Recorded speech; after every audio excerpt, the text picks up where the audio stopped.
안녕하세요. 잘 지내셨어요? 제가 자주 보는 유튜브 중에 하나가 이제 약들약이라고 고약사님이 운영하시는 유튜브 채널이 있어요. 그래서 거기 꽤 많은 유용한 정보도 있고, 저도 또 이제 전공이 또 약 쪽은 아니기 때문에 모르는 게 많거든요. 그래서 이런 게 있구나 하면서 한 번씩 보는데, 얼마 전에 간을 망치는 음식이라고 하면서 한번 고약사님이 올리신 거예요. 제가 이제 전공이 또 간이기도 하고, 그래서 열심히 봤죠. 이전에 비슷한 또 컨텐츠도 하나 더 있으시더라고요. 자, 그래서 이 컨텐츠를 보고 이제 저의 개인적 생각과 왜 고약사님이 잘못될 수 있는지에 대해서 설명을 좀 해드리겠습니다. 제가 사실 뭐 고약사님보다 나을 게 뭐가 더 있겠습니까? 근데 이제 저의 장점이라고는 그나마 실제 환자들을 조금 더 많이 봐서 어떻게 얘기해야 환자분들이 조금 더 잘 캐치를 하고 잘 지킬 수 있다. 이 정도는 조금 더 아는 것 같아요. 그래서 그런 면에서 부가 설명을 좀 드리고자 할게요.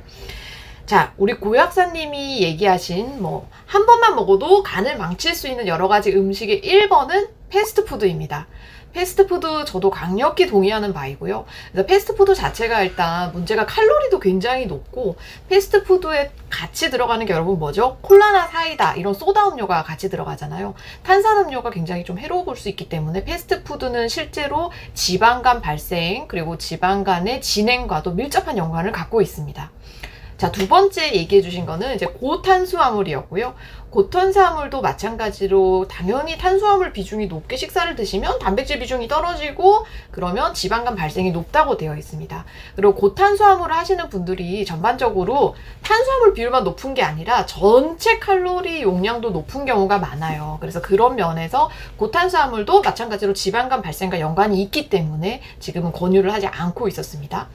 자, 세 번째 얘기하셨던 게 가공육입니다. 가공육은 햄이나 아니면 베이컨 이제 이런 걸 얘기를 하는 건데요. 제가 하나 더 얹어 볼게요. 가공육이랑 붉은 고기가 여러분 어디에 안 좋을까요? 우리 고약사님 얘기하신 거는 간에 안 좋다고 돼 있고요. 물론 가공육과 그런 붉은 고기는 지방간 발생을 높일 수 있다고 돼 있는데, 사실 얘네가 조금 더 안 좋은 곳은 대장암입니다. 그래서 대장용종이나 아니면 대장암에도 강력한 위험인자가 될 수 있기 때문에 가공육, 햄, 베이컨, 그리고 붉은 고기 등은 먹어서 당장 생기는 거는 아니겠지만 그래도 점차적으로 조금 줄이는 게 좋다. 이런 관점으로 생각을 해주세요. 자, 네 번째 얘기하셨던 거는 피자와 라면입니다. 자, 그런데 의외로 피자와 라면은 그 자체가 간을 나쁘게 한다는 증거는 사실은 아직 없습니다. 저희 펀메드 사이트를 뒤져봐도 피자나 라면 자체가 간을 나쁘게 한다, 지방간을 더 빨리 발생시킨다, 이런 건 없는데요. 왜 이거를 위험인자로 얘기를 하셨냐? 여러분, 피자랑 라면을 자주 드시는 분들의 식생활 패턴이 어떨까요? 정말 이것만 딱 먹고 나머지는 엄청 건강하게 드실까요? 아니면 전반적으로 탄수화물 비율도 높고 탄산음료도 많이 드시고 이런 패턴일까요? 아마 후자일 거예요. 그래서 피자나 라면은 그 자체가 간에 안 좋은 거는 아니지만 이거를 드시는 분들의 많은 식사 행태가 지방간을 일으키기 쉽게 하기 때문에 아마 비추천 목록으로 지금은 들어간 것 같습니다. 자, 그럼 여기까지 들으면 그럼 고약사님이 뭐가 잘못된 거야? 하실 수 있잖아요. 저희가 마지막 부분에 설명을 좀 드릴 테니까 끝까지 들어주세요. 자, 다섯 번째 얘기하신 거는 탄산음료이고요. 여러분, 탄산음료는 꼭 좀 별을 쳐주세요. 제가 사실 패스트푸드, 고탄수화물 이런 거는 그냥 지방간 발생과 연관이 있다 정도만 얘기했고, 그렇게까지 막 중요도를 강조하지 않았는데, 탄산음료는 지방간 발생과 매우 높은 연관관계를 갖고 있습니다. 그래서 실제로 다른 위험인자 없이, 그러니까 마른 분이고 아무리 채소 잘 먹고 하는 분이라도 탄산음료를 많이 드시는 분의 경우에는 지방간이 그거랑 독립적으로 엄청 높인다. 즉 탄산음료 자체가 지방간을 일으키는 굉장히 강력한 위험인자라는 거 꼭 기억을 해주시고, 사실 이번에 얘기하셨던 여러 가지 목록 중에서 저는 가장 중요한 항목이라고 생각을 합니다. 그래서 가급적이면 피자나 이런 거 드실 때 탄산음료 드시지 마세요. 그냥 물이나 아니면 옥수수 수염차 이런 걸 차라리 드시는 게 낫고요. 네, 전반적으로, 그리고 제 외래에 이제 오시는 분들 중에서도 탄산음료만 끊었는데도 꽤 많이 체중도 빠지고 지방간도 좋아지는 경우를 실제로 많이 경험을 하고 있거든요. 그래서 다른 것보다는 여기 적혀있는 모든 항목들 중에서 탄산음료 많이 드시는 분은 반드시 줄여야 됩니다. 또 잘 아시지만 여러분, 탄산음료 좀 중독성이 있잖아요. 한번 먹기 시작하면 계속 끼니 때마다 콜라 찾던지 할 수가 있기 때문에 안 먹는 거를 계속 습관화하셔야 됩니다. 다른 것보다 제일 중요합니다. 자, 이제 6번째 얘기를 하셨던 게 생략이나 엑기스 성분이고요. 앞서서 얘기 드렸던 모든 항목들은 다 이제 지방간과 연관이 있었는데, 생략이나 엑기스 항목 같은 경우에는 그거랑 좀 다른 질환, 우리가 보통 독성 간염, 약제 유발성 유인 간염이라고 얘기를 하는 거고요. 그러니까 뭔가 잘못 먹고 약이나 건강보조식품 잘못 먹고 간이 상하는 걸 뜻합니다. 저는 아마 제 유튜브 영상 계속 보신 분들은 알겠지만 별로 이렇게 건강보조식품에 대해서 호의적이진 않아요. 그러니까 굳이 뭐 먹어서 물론 손해는 아니지만 요만큼 이득 볼 거를 왜 이만큼 돈을 주고 사냐. 그리고 부작용도 생각보다 잘 알려져 있지 않고 잘 밝혀져 있지 않은데 그렇게 노출시킬 필요가 없다는 게 생각이고요. 그러니까 필요한 최소한의 영양제는 당연히 먹겠지만 불필요한데 남들이 좋다고 한 거, 막 방송에 나와서 좋다고 한 거 귀 팔랑 대시면서 드시면 안 됩니다. 저도 마찬가지로 이건 반대고요. 자, 7번째 얘기하셨던 게 중국산 조개젓갈입니다. 중국산 조개젓갈은 앞서 얘기 드린 지방간 그리고 약제 유발성 간염이 아니라 A형 간염 때문에 얘기를 하신 것 같고요. 보통 우리 A형 간염이 이제 해산물, 특히 약간 덜 익은 조개라든지 아니면 조개젓갈 이런 데서 많이 검출이 된다고 하거든요. 다만 우리나라의 50대 이상 환자, 국민들은 대부분 95% 이상은 A형 간염 항체가 있습니다. 그래서 중국산 젓갈을 조심을 해야 되는 사람은 20대에서 40대로 생각을 해주시면 돼요. 50대, 60대 분들이 A형 간염 무서워서 조개젓갈 안 먹어. 이건 안 하셔도 됩니다. 왜냐면 이미 항체가 있기 때문에 A형 간염 다시 걸리지는 않으세요. 그래서 이미 접종을 한 2008년생 이후에 아주 아기들이나 아니면 50대 이상은 전혀 이런 거 구애받지 않으셔도 되고 20대에서 40대는 A형 간염 항체가 없는 비율이 꽤 높기 때문에 그분들은 조심을 하실 필요가 있습니다. 자, 그 다음에 8번째 얘기하셨던 게 오염된 견과류 그리고 당 독소가 많은 음식 이거 얘기를 하셨는데요. 그 오염된 견과류는 아마도 아플라톡신 때문에 얘기를 하신 것 같아요. 그런데 사실 우리나라는 아플라톡신 때문에 간이 안 좋은 경우는 없습니다. 아플라톡신은 대부분 이제 아프리카나 아니면 개발도상국에서 문제가 되고요. 우리나라처럼 이제 소위 얘기하는 선진국으로 들어선 국가에서는 거의 찾아볼 수 없고 어쩌다가 조금 이제 복용을 한다고 해서 그거 자체 때문에 간이 진짜 막 더 나빠지고 그 정도는 아니거든요. 꾸준히 조금 노출될 때 영향이 있을 수 있기 때문에 아플라톡신은 크게 신경 쓰지 않으셔도 되겠어요. 그리고 우리 견과류 오염된 거 계속 먹지는 않잖아요. 어쩌다 한번 잘못 먹는 거지. 그래서 한번 잘못 먹은 걸로 크게 스트레스는 안 받으셔도 될 것 같습니다. 자, 다음은 이제 최종 당화 산물. 우리 고기 구울 때 나오는 그 이제 약간 까뭇까뭇한 것들 이제 그런 걸 얘기를 하는 건데요. 최종 당화 산물은 사실 제가 조금 입장이 보류적인데 이제 그냥 이론적으로 생각할 때는 그냥 생각할 때는 당연히 최종 당화 산물 탄 거 간에 안 좋을 거라고 생각은 하는데 문제는 아직까지 이거에 대한 연구가 많이는 없습니다.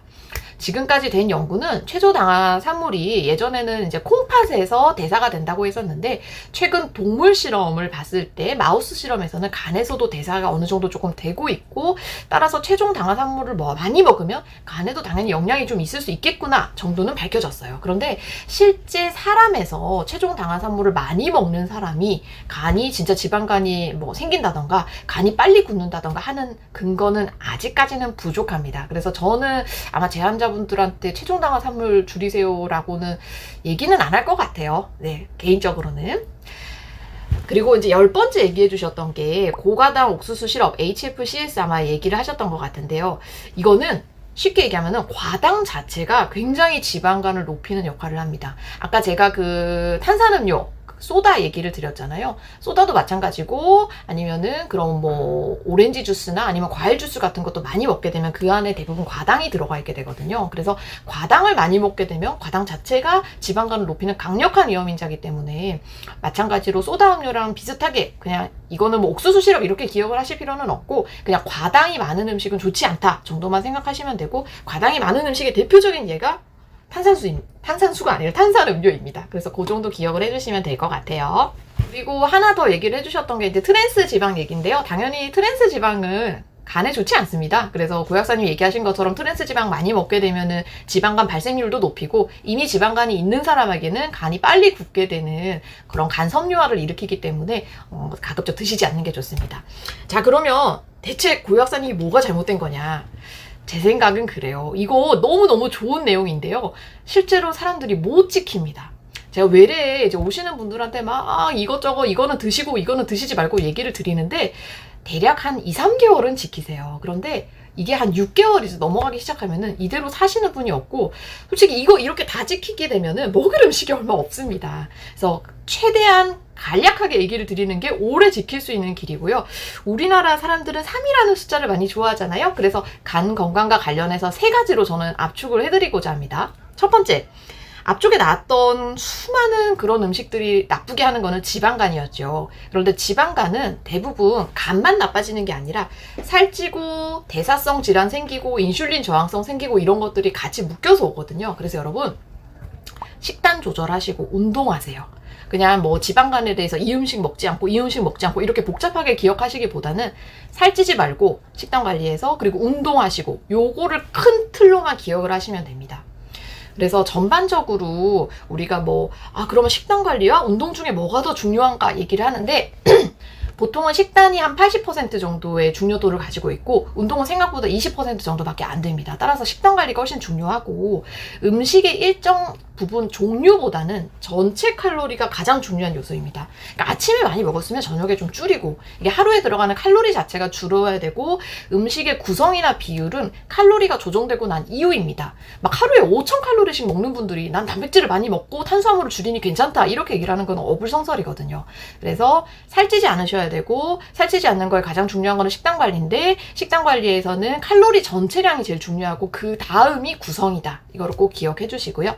두 번째는 술 드시지 마세요, 여러분. 옛날에는 비알코올성 지방간에서도 술이 조금 괜찮다. 그리고 와인을 먹으면 심혈관 질환에 좋다 이랬는데 요새는 연구 경향이 확 바뀌고 있습니다. 그래서 소량의 음주도 정말 확실하게 여러 가지 부작용이 있다고 점차 밝혀지고 있거든요. 그래서 술 드시지 마세요, 여러분. 간을 좋게 만드시고 싶으면은. 그리고 이미 술을 많이 드셨던 분들 실망하지 마시고 지금부터 끊으세요. 술 많이 드셨던 분도 5년 이상 우리가 금주를 확실하게 하면은 간이 거꾸로 갑니다.